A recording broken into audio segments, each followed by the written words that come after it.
So this was part of the Anthony Yard beterbiev breakdown that I was doing. What I'm trying to look at here is what Anthony Yard was missing that Tank's doing very well. His opponent here is just constantly coming in, so you're not always going to be able to get your feet away. But what we can do is cut the water off. So I just love the smothers that he's using here. He gets his attack off, just a smother with a bump. There's one there, there's another one. Every time he lands, that's his go-to package, is that smother, because you're only getting inches, you're not going to get away for a mile. When there's absolutely no other resort, he'll go for that clinch, which the referee needs to break. In between that, he's got his little bumps.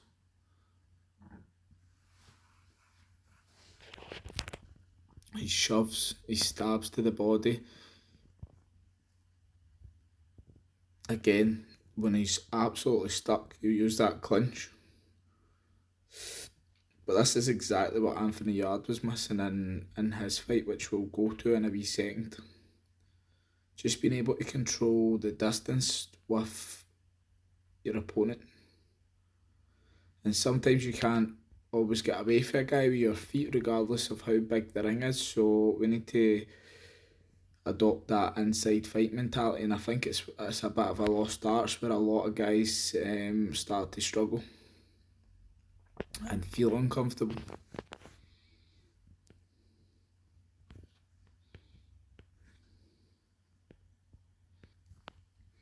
Hopefully jumping onto this clip you will see the difference between throwing punches that you want to throw and throwing because you need to throw. So Berbatev's really just adopted that high guard package where he's trying to encourage the punch buffet where you just throw millions of punches even when you don't want to throw punches, just because his presence is there, he's in your face. I thought Anthony Yard was really good in this fight, just as we alluded to earlier, a couple of things that he was missing and his team was maybe missing as well that he should have been doing earlier on, which I didn't mention. Tank, after, if he was taking 2 steps back, he was pivoting off to an angle, and that's maybe what Anthony Yard was missing a little bit. He did get a lot of good work off in this fight. It's just the energy systems that he's had to use to get that work, and in between it maybe like more subtle feints when he is feinting. It doesn't need to be those big scary feints that we'll see here in a wee second. I thought his hand control and the spots that he used, it was good. Sometimes if you've got a guy walking you down, you can't always get your punches back, so you're going to need to like leave your hands in. And in other instances, you don't need to like step in as much, like when you're throwing, as we've seen there, he never stepped in, which was really good. This is all very fast paced. Normally we would like slow it down and watch it in slow motion and stuff like that. I'm just doing this quick one just now, just because he's landed that same shot again there. That's a brilliant shot because he's just coming in square. I'm just doing this wee quick one because it's part of my own study that I'm doing tonight, and I thought I would mention it.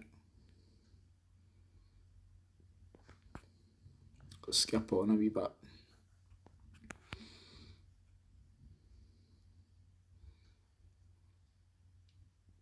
I'd just like to have seen Anthony Yard show a bit more humility, and that, you know, you don't always, in those 50-50s, like we can see just now, he's in a bad spot, his hands are getting caught in ropes and things like that. It's not a great place to get in that firefight and fight your way out of. Why don't we live to fight another day? Tie up, smother, turn your man, and then go again for there for your new angle.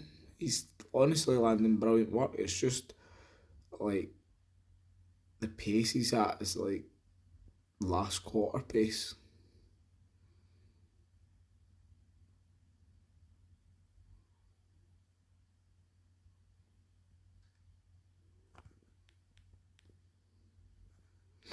Skip on a wee bit more, see what we can see. I'd love to see a bit more of that, like hand control, just circling out when you are in a bad spot like this. Tie up and smother before the punches are coming. Turn your opponent.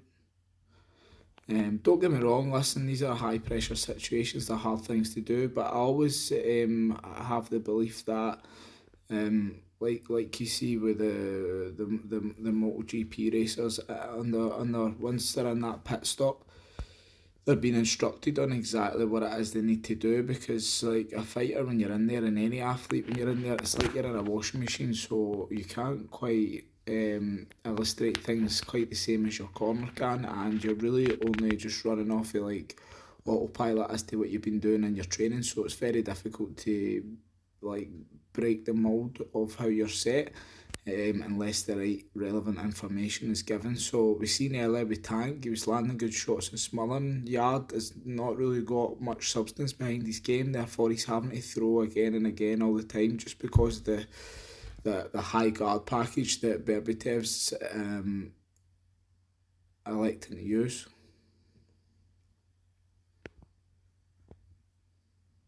Lovely hand control there, lands his shots, lovely hand control. I'd love to see that little move for Davis where he's getting round the side of the jab, get the forearm on and just bump him off, just to create a wee bit of space, because he's working really hard. We'll skip on from here towards the end of the fight.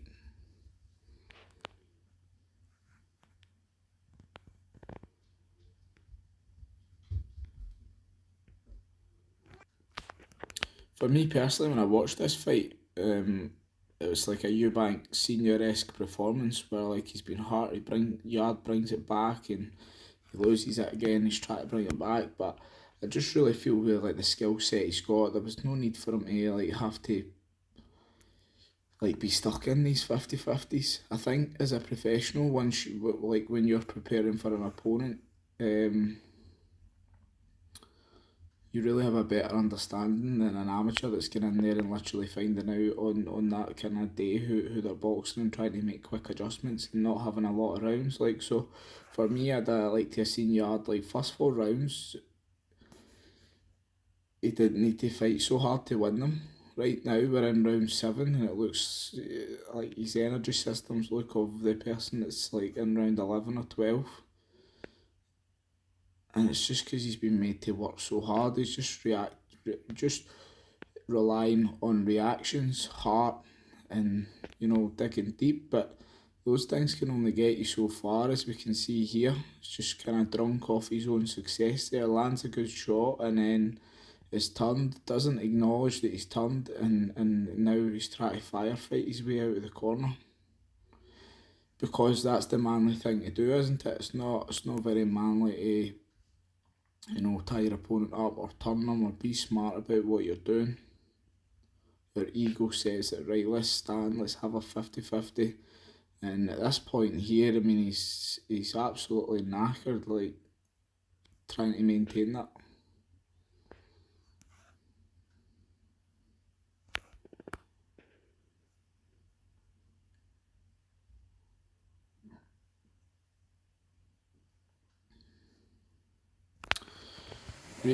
Like, having good reactions is obviously a great thing in boxing, but like over 12 rounds, everybody's reactions are going to fade over 12 rounds, so you're then going to be massively relying on your fundamentals, what you've been drilling, being smart, calculated, taking as little as possible. I feel like Yard took a lot early on that like he maybe didn't need to take.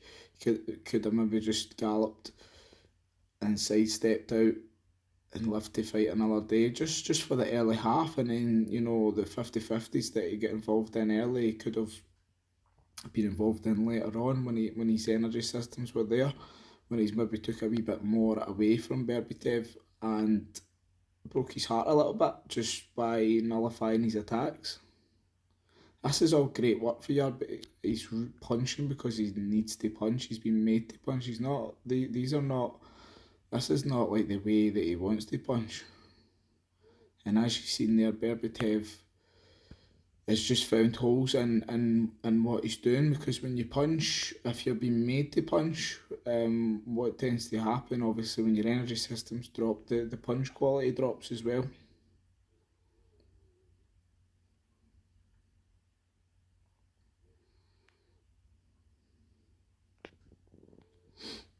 And I was actually quite gutted when I seen this, and the last thing I'll say on it is Foker saying, fight of the year candidate, and things like that. And you know, I agree, it probably is, but it's not like what it's about. Do you know what I mean? It's like, would you rather win or would you rather be in the fight of the year? If somebody was to ask you, you'd probably rather win. And listen, it can still be the fight of the year candidate. It's just the layout, the foundations didn't have to be of that structure in which they were in.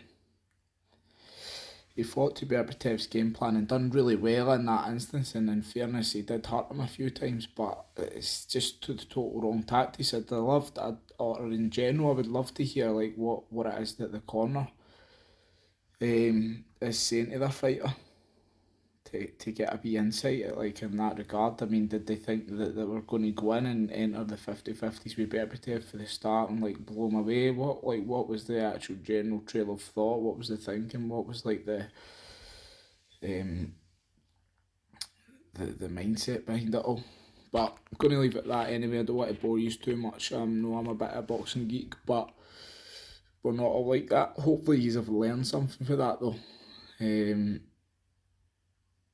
Davis, in with a lesser fighter, still showing humility to not get hit and understand that, listen, when we've got those wee gloves on, one punch can change a fight, so let's not get hit with anything at all. Anthony Yarde was great, very Eubank Senior-esque, and showed a lot of heart, gut, determination, probably concussed and fought through that and done great. But like we always say, science over violence, safety first approach, and that'll take you a long way in this game, I believe.